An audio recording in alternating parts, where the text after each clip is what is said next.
venait. Nous voyons dans la Bible beaucoup de prophètes à qui la parole venait, mais elle n'était pas confirmée. Notre prophète, c'est Jésus-Christ. Amen. Lui, il est le Dieu des prophètes.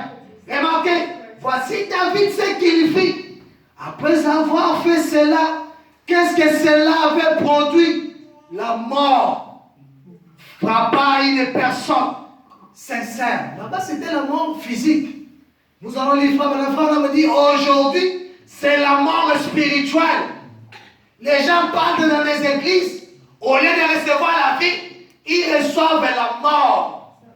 Ils meurent spirituellement. Écoutez, la mort frappe une personne sincère. Je pense que nous sommes toujours en ligne. Et je veux que vous entendiez cela à travers le pays. Cette chose que David a fait sans consulter Nathanaël pour recevoir la parole du Seigneur à ce sujet, et pour conséquence, la mort frappa des gens sincères. Oui, il avança la main. Lui qui avait dessus récit dans la présence qu'il avait vécu dans la présence de l'arche, alors qu'elle sortait de sa maison, le maître trébuchait et l'arche était en train de tomber. Ils avaient déjà commis une erreur. Des erreurs. Premièrement, ils n'ont pas consulté Nathanaël. Ce qu'ils ont fait par la suite, c'est qu'ils sont allés là-bas sans avoir consulté la parole de Dieu. Samuel était la parole à ce temps-là. Ils n'ont pas consulté la parole du Seigneur. En faisant ceci, ils agissent contrairement à la parole de Dieu. Et cet homme bon qu'il avait été, le gardien, qu'il était un évêque, eh bien, ici, je n'aimerais pas qu'on fasse tomber Dieu. Il posa donc sa main sur l'arche, lui qui n'était pas un lévite, et il mourut 3 choses. Ils n'ont pas consulté Dieu, ils n'ont pas consulté les prophètes, et ils n'ont pas fait la chose comme il fallait. Ils n'ont pas amené des lévites pour faire leur travail. Dernière cotation, 134. Maintenant, remarquez, aujourd'hui, de nombreux croyants sincères qui viennent à Christ, qui désirent venir de tous leurs cœurs, sont tués spirituellement de la même manière. Beaucoup d'hommes sincères vont à l'église catholique, veulent devenir des chrétiens. Ils vont à l'église méthodiste, baptiste, l'église de Christ, même l'église pentecôtiste. Voyez-vous, ils veulent devenir des chrétiens. Ils mettent leurs mains à cela et se joignent à eux. Mais malheureusement, ils sont dessus. Pourquoi? Parce qu'ils ont trouvé un homme qui n'a pas la volonté de consulter Dieu premièrement. Ils ont trouvé un homme qui fait des histoires selon sa pensée, non selon la pensée de Dieu, non selon les Écritures. Frère, si au Sénat, à la chambre haute, si c'est au nombre de 11, dit que non, nous avons marché avec Jésus, le feu va descendre. Ils allaient attendre là, même mis là, le feu n'allait pas descendre. Pourquoi? Il fallait respecter le principe de la parole. Il fallait observer les Écritures. Parce que frère me dit dans la Bible que le nombre 12, c'est le nombre de l'adoration. Dieu ne descend que quand il y a les 12 pierres. Amen. C'est comme Élie. Il fallait d'abord reconstruire l'autel et après il dit Seigneur, je suis prêt, maintenant envoie-moi le feu. Nous devons faire les choses non selon nos pensées, mais selon les Écritures de Dieu. Amen. Consultant les rimes et les toubines, la parole est rendue manifeste de notre âge. Qu'est-ce que les prophètes ont dit? Qu'est-ce que les Écritures ont dit? Qu'est-ce que les prophètes ont dit? C'est là que nous faillissons. Frère Madame dit, en aucun cas, un fils de Dieu peut se marier à une païenne. Toi, tu vas aller, tu tombes avec une païenne, tu la mets à la maison, c'est bien. Il y a une chance, une petite chance sur 100% qu'elle devienne chrétienne. Il y a 99% que toi, tu deviens païen. Parce qu'un jour, cette femme te dira, à la communauté. Elle va se révolter. Pourquoi? Parce que tu veux amener des Jézabel vivre la vie des Israélites, la vie de pureté, la vie de la parole. Ce qui est contraire, vous aurez à récolter. Pourquoi? Parce que la parole a dit en aucun cas. Mais remarquez ce qui est arrivé. David a amené lâche. Quand Uza est mort, David a commencé à pleurer. David a fui. Il a dit, hey, ce que Dieu a fait, donc Dieu n'est pas content. Lâche ne viendra plus chez moi. Mais ne les renvoyez pas, que ça reste ici. Qu'est-ce qu'ils ont fait? Il y avait un homme qui s'appelait Obed-Edom. Cet homme-là a dit, amenez l'arche chez moi, dans ma maison. Et quand ils ont amené l'arche, la Bible dit que l'arche est restée pendant 3 mois. Et David a écouté que Dieu a béni la maison d'Obed-Edom. Pourquoi? Parce que David avait reçu la parole de Dieu. Parce que David avait accepté le pauvre à cause. Obed-Edom avait accepté le pauvre à cause de la parole de Dieu. Peu importe les moqueries des gens, peu importe ce que les gens vont dire de moi, j'accepte le pauvre à cause de la parole. Obed-Edom a reçu l'âge de Dieu dans sa maison. Obed-Edom a reçu la parole de Dieu. Il a reçu la présence de Dieu. Il a reçu Dieu dans sa maison. Amen. C'est ce que je veux ce matin, cet après-midi. Que chacun de nous soit comme Obed-Edom. Qu'il amène la pure parole dans sa maison. Amen. Pas la pensée d'un homme. Pas la pensée d'un pasteur. Pas ce que mon pasteur avait dit. Pas ce que le frère Edel a dit. Mais ce que la parole de Dieu dit. Frère, quand tu respectes les principes de la parole et que tu ramènes l'arche dans ta maison, Dieu est obligé de te bénir.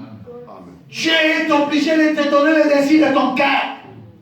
Dieu est obligé de se manifester dans ta vie. Par exemple, là où vous priez, je ne parle pas d'ici, s'il vous plaît. Nous parlons de la parole de Dieu. J'avais parlé un jour à mon frère ici. Quand je vais parler de ceci, il va se souvenir. Par exemple, là où vous priez, payez correctement vos dîmes. Vous voulez être béni, payez correctement vos dîmes. Là où vous priez là-bas, vivez correctement la parole. Frère Bala me dit, si quelqu'un fait ça et qu'il n'est pas béni, écrivez sur moi ici, faux prophète. C'est ce que Frère Bala me dit. Oui. Il a dit, écrivez derrière moi, faux prophète. Parce que Dieu est obligé d'accomplir sa parole quand un homme vit sa parole. On a posé la question au frère Madame. Il a dit, on a demandé à frère Madame, est-ce qu'un homme ira-t-il en enfer s'il ne paye pas sa dîme? Frère Madame me dit, au ciel n'entrera que 100% de la parole. Si la dîme fait partie de la parole de Dieu, alors on doit vivre cela. Je ne vous demande pas votre argent, frère. Je sais que je veux vous dire seulement, c'est que Obed-Edom avait reçu l'arche de l'Éternel dans sa maison et Obed-Edom était béni. Comment est-ce que toi tu as la parole de Dieu, mais ta vie ne fait que c'est compliqué? Pourquoi? Oh non, dans notre famille, les gens ne sont pas bénis. Dans votre famille, donc toi tu fais encore partie de la famille. Oh, quand tu deviens chrétien, tu ne fais plus partie de la famille. Tu fais partie de la famille de Jésus.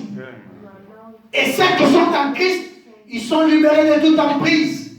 Ils sont guéris par ces meurtrisseurs. Ils sont bénis. Ils sont prospères en tout égard. C'est ce que disent les Écritures.